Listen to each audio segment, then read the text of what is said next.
Hello students, again most welcome all of you. We are studying about chapter number 3rd, Iswaran the Storyteller. We have completed up to third part of chapter. Now we are going to start fourth part of this video. You will have to take care about page number 16, last paragraph of page number 16. He left the room and retired for night. After listening this, Mahendra frightened for some time, but he ignored by saying that your digestive system is not working well and you should examine it, and you are talking nonsense. It said by Mahendra to Iswaran, and Mahendra left room, retired for night. Means he got to bed, expecting Iswaran to sulk for couple 4 days, and he thought that Iswaran is talking nonsensely, so it will be better to don't talk with him for some days. But the next morning he was surprised to find the cook as cheerful and talkative as ever. But next morning Mahendra find that his cook means Iswaran was talking very well, he was very cheerful, and he was talking as a sensitive person. From that day on, Mahendra, for all his brave talk, went to bed with a certain unease. From that day, when Iswaran told about the supernatural power, about the spirit and gods, Mahendra was frightened. Whenever he went to bed, naturally he reminded some memories, some talks about the ghost and spirit. So he became uneasy before sleeping every night. Every night he peered into the darkness outside through the window next to his bed. Whenever he didn't sleep, he laid on the bed, he became nervous, and he saw outside through the window next to his bed. Tried to make sure that there was no movement of dark shapes in the vicinity. Means he also tried to make sure by see outside of the window, outside of room, to make sure that there was no movement of dark shapes. Means there was no movement of spirits around him, but he could only see a sea of darkness with the twinkling lights of factory miles away. But whenever he saw outside scene, there was a darkness everywhere and twinkling lights of the factory which was situated miles away. He had always liked to admire the milk white landscape on full moonlight nights. He had always liked he always admired the milk white landscape on the full moon nights, mean the scene of full moon nights. But after hearing Iswaran's story of female ghost, he avoided looking out of his window together when the moon was full. But after listening story from Iswaran about the spirits, gods, he didn't courage to look out of window in full moon light. Means he frightened by these, and he didn't courage to look outside of window. One night, what happened? Mahendra was woken up from his sleepy by a low moan close to his window. One night, Mahendra was sleeping, but suddenly he woke up when he listened the sound of some which made uneasy to him. At first he put it down to a cat prowling around for mice. At first he guessed that it was a cat who was prowling around to get mice, but the sound was too guttural for a cat. But the sound was different from the cat, which was not proper as of cat.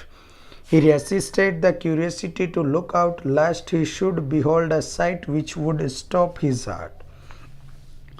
At first he tried to see outside from the window, what was the real situation, but he didn't he didn't courage to look what was outside. He didn't try to look outside, but the wailing became louder and less feline. But the wailing of unknown sound was sometime became louder and sometime less. He couldn't resist the temptation anymore. Now he couldn't bear anymore. Lowering himself to the level of window sill, he looked out at the white sheet of moonlight outside. At last he mustered up courage and he tried to look outside of the window. There was full moonlight. There, not too far away, was a dark cloudy form clutching a bundle. As he saw outside of the window, he saw that there was a dark cloudy form, means which he saw was not clear, as we can say blur, and clutching a bundle. Mandar broke into cold sweat and fell back on the pillow.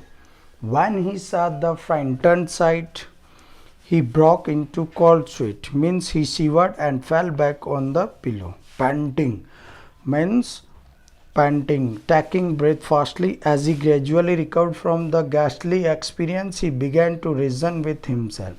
Then, naturally, many many things came in his mind about the stories of ghosts, stories of spirits, and supernatural power.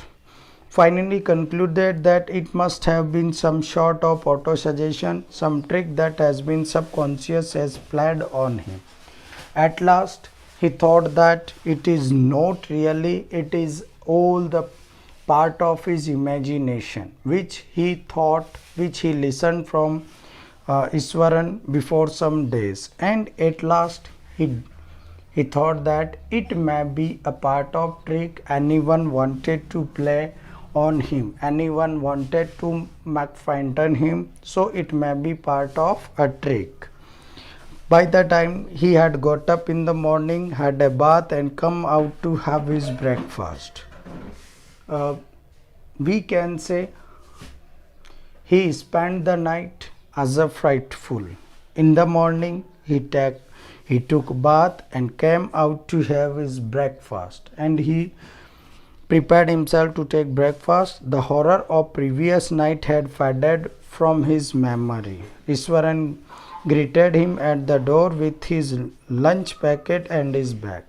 By the morning, it could be seen some fright on his face. Iswaran greeted Mahendra as a good morning at the door, and there was ready the lunch packet and his bag. Just as Mahendra was stepping out, Iswaran grinned and said. As Mahendra was going out, Iswaran smiled and said, "Sir, remember the other day when I was telling you about the female ghost with fetus in its arm?"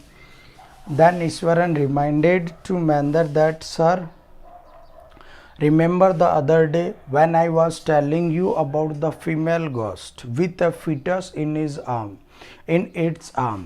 Have you heard or not? Have you remember about this? You were so angry with me for imagining things, and you were angry with me that there was no such thing about ghost, spirit, and well, you saw her yourself last night, and have you seen last night what kind of form, what kind of sight you have seen? I came running, hearing of the sound of mourning that was coming from your room. Sir, I also listened the sound which was coming from your moans.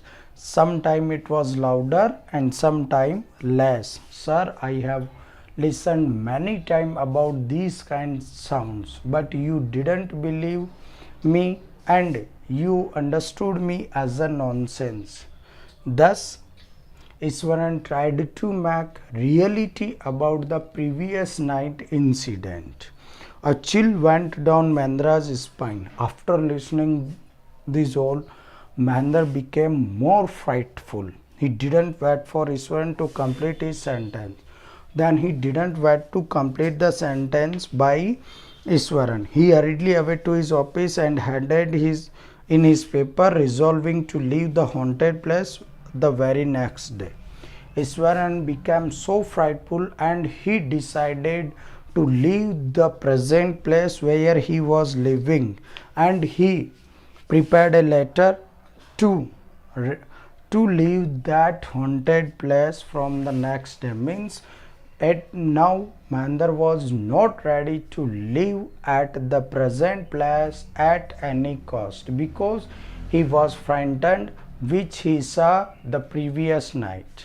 Dear student, thus Iswaran narrated his stories, and we can say, dear student, at last Iswaran also played a trick with Mahendra, because we as we have read that Mahendra was so frightful, Iswaran was careless. So we can say it was a part of trick which was played by Iswaran for Mahendra, as we can say comically, to make fun. So Iswaran, I hope by reading this story, Iswaran played a trick with Mahendra. Thus we have completed our chapter 3rd. Dear students, I hope you have understood very well.